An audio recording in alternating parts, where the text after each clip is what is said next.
This is perhaps the most important car in the automotive industry today, and there's a reason why we're filming this surrounded by grass.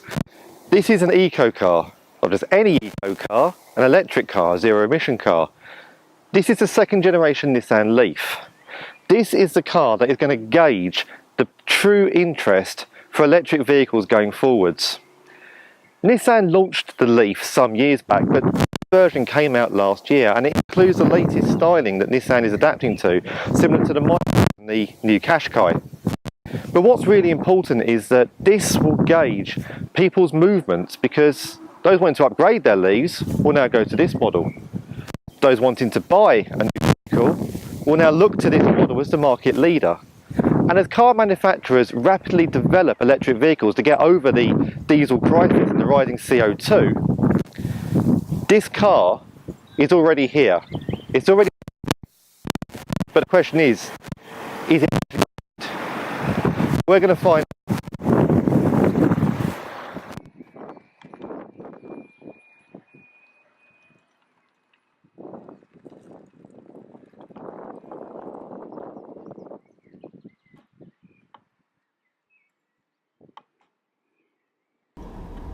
A lot of people wonder how you drive an electric car, and the answer is just like an automatic.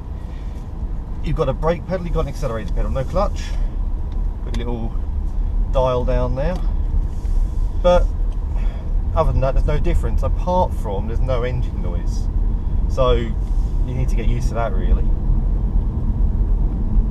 Automatically, I'm driving this thinking it feels like a nice, safe kind of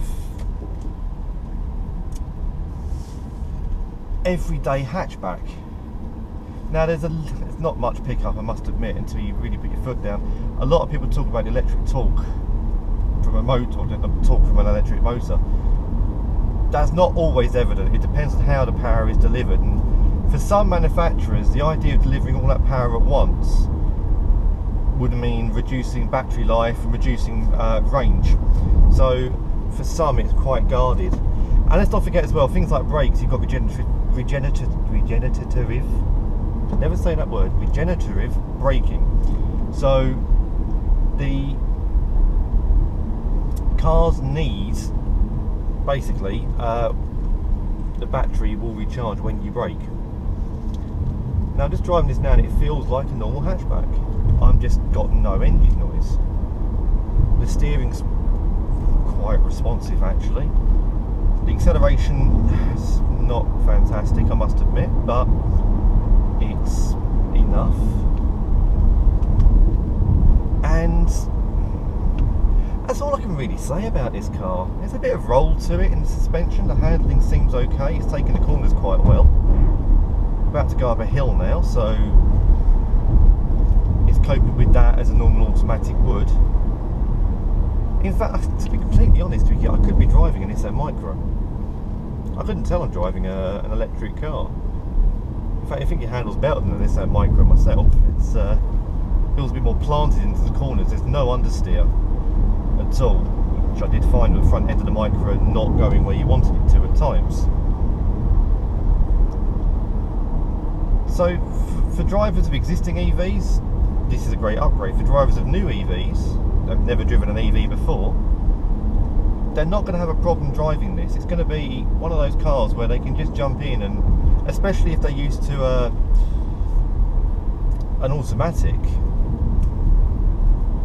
you can just jump in and drive it. What you do have to be careful of is the range. Now, to be honest with you, we have currently used 6 miles of range in 3 miles of driving. And that's because, rather than the petrol gauge telling exactly how much you've got, of course the battery, depending on how heavy your right foot is,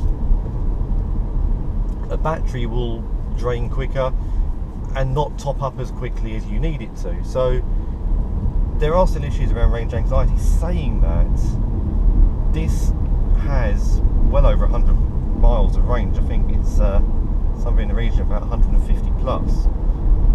So battery technology is getting better and getting bigger. Still not enough for me personally, but at least it is getting there. And ultimately, it's a nice car. The interior is quite a nice place to be. You've got a decent looking infotainment system. You've got a good sort of display telling you just, you know, how much charge you've got left, how much charge you're using, what you're putting into the brakes. This is a standard car, and that's the beauty of it now. Electric vehicles are no longer space age technology. This is a standard car for standard drivers. And this Nissan Leaf second generation, much better than the first. I have to say, it's even almost converting me. But until that range goes up to about 300 miles, I think I'll stick with my petrol for now.